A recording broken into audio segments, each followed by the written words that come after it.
ओम सर्वमंगल मांगल्ये शिवे सर्वार्थ साधिके शरण्ये त्र्यंबके गौरी नारायणी नमोस्तुते। नमस्कार, स्वागत है आपका आचार्य वाणी में। मैं आचार्य डॉक्टर विक्रमादित्य आपके साथ हूँ। 14 तारीख की यदि हम बात करें तो इस दिन विशेष तौर पर शुक्रवार का अवसर, द्वादशी तिथि और साथ साथ प्रदोष व्रत का योग बन रहा है। प्रदोष व्रत सावन के महीने में तो और श्रेष्ठता उत्पन्न करता है। तो ऐसे में इस शुभ मुहूर्त का बड़ा लाभ लेने का प्रयास करना चाहिए। शुक्रवार के दिन प्रदोष व्रत, महालक्ष्मी को प्रसन्न करने का सुंदर अवसर। कहा जाता है कि ऐश्वर्य प्राप्त करने के लिए इस दिन जो व्रत रखते हैं, भगवान शिव का पूजन करते हैं, पार्वती जी का पूजन करते हैं, शिव पर बिल्वपत्र अर्पित करते हैं, महालक्ष्मी उन्हें शुभ का वरदान देने का शुभ योग बनाती हैं। तो ऐसे में आप लाभ लेने का प्रयास करें। ग्रह योग आपके अनुकूल है, लाभ की स्थिति बनी हुई है, लेकिन बस इस बात का ध्यान रखना है कि बेकार के झगड़ों से आपको बचने का प्रयास करना है। दूसरों के मामले में टांग ना अड़ाएं, जो काम कर रहा है वो करने दें।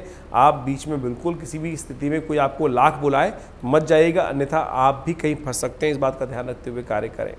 यदि हम 15 तारीख की बात करें तो इस दिन शनिवार का अवसर और मासिक शिवरात्रि का योग बन रहा है। ये देखिए, आपकी राशि के अनुसार से बड़ा सुंदर योग बन रहा है इस दिन।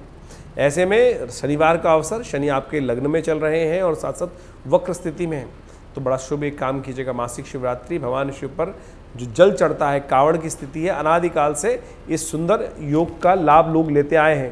रामेश्वरम से तीर्थ जलों से जल लाकर भगवान का अभिषेक अपने घर के भगवान पर उनका नित्यपति अभिषेक करने का सुंदर योग बनता है। तो ऐसे में श्रावण की मासिक शिवरात्रि बड़ी कल्याणकारी होती है। तो आप एक काम कीजिएगा, क्योंकि शनि महाराज थोड़े से वक्र स्थिति में आपके लिए, तो तांबे के लोटे में थोड़ा जल लेकर उसमें तिल डालिए और उसके द्वारा ओम नमः शिवाय का जप करते हुए भगवान शिव का अभिषेक करें। कल्याणकारी योग बनेंगे। वैसे बुध का जो उदय होने का योग बन रहा है आपके लिए थोड़ा सा कष्टकारी हो सकता है। आपके व्यर्थ ऐसा हो सकता है कि आपका धन जो है आपके हाथ से निकल जाए, तो अपने धन को पकड़ के रखने की ज़रूरत है, अन्यथा बेकार की जगहों में अन्य से लोग आपको इन्फ्लुएंस करके आपसे धन थोड़ा सा खर्च करा सकते हैं। तो उससे बचने का आपको प्रयास करना चाहिए। यदि हम 16 तारीख की बात करें तो उस दिन रविवार का अवसर, चतुर्दशी तिथि और संक्रांति का योग पड़ रहा है।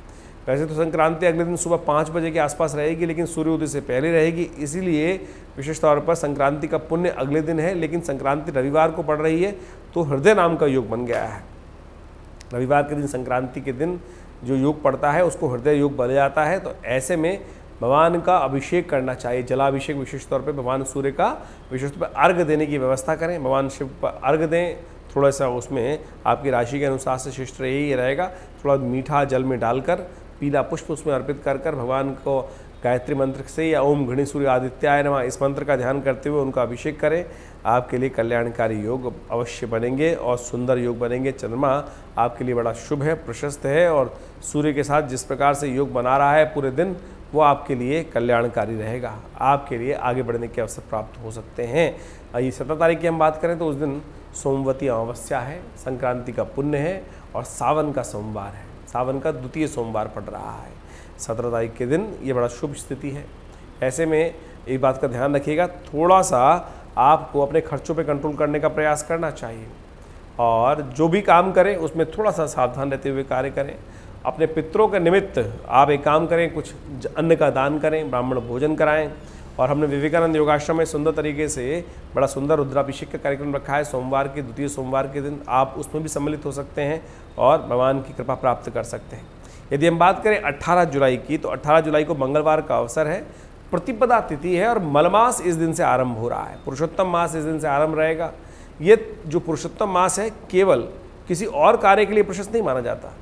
इस दिन कहा जाता है कि पूरे 30 दिन, जो 28 दिन का महीना होता है, इसमें विशेष तौर पे कोई नया मुहूर्त इत्यादि कार्य करना निषेध माना जाता है। केवल पुण्य, यज्ञ इत्यादि ही कार्य करने, संक्रांति कथा इत्यादि का कार्य करना ही श्रेष्ठ संसार के अनुसार से माना जाता है। तो इनको अवश्य करने का आप प्रयास करें। ब्राह्मणों को भोजन कराएं, गरीबों को दान करें, और विशेष तौर पर कुछ ना कुछ कल्याणकारी योग बनेंगे। धर्म कार्य करने से कल्याण के योग बनते हैं। ऐसे में ग्रहों की गणना विशेष तौर पर दिखा रही है कि आपकी राशि के अनुसार से आपको बड़ी सावधानी के साथ सेहत का ध्यान रखते हुए कार्य करने की ज़रूरत है, और अपने धन पे ध्यान रखने की ज़रूरत है। बेकार के कामों में धन खर्च होगा और वो आपको बाद में परेशान करेगा। अभी तो आप इमोशनल पॉइंट ऑफ व्यू से थोड़ा सा धन आपके हाथ से निकल रहा होगा, तो आप उसमें ध्यान नहीं देंगे, लेकिन बाद में ये स्थिति दुख दे सकती है। तो इस बात का ध्यान रखते हुए कार्य करें, अन्यथा कष्ट होने के योग बनेंगे। अब हम बात कर लें विशेष तौर पे आपकी राशि के अनुसार से आगे बढ़ते हैं और ग्रहों का योग दिखाते हैं 19 तारीख का।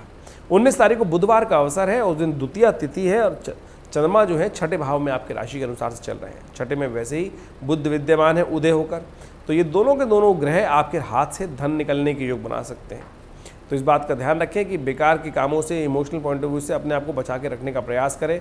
शत्रुओं से सावधान रहते हुए कार्य करें। आपके गुप्त शत्रु आपको हानि पहुंचाने का कार्य कर सकते हैं। इस दिन चंद्र दर्शन होगा और चंद्र दर्शन करने के उपरांत अपने माता पिता गुरुजन का आशीर्वाद लेने का प्रयास कीजिए, कष्ट दूर होने के योग बनेंगे। 20 तारीख को ग्रह गणना दिखाती है कि उस दिन तृतीया तिथि है, बृहस्पतिवार का अवसर है और सिंह में विशेष तौर पे चंद्रमा का आगमन हो रहा है।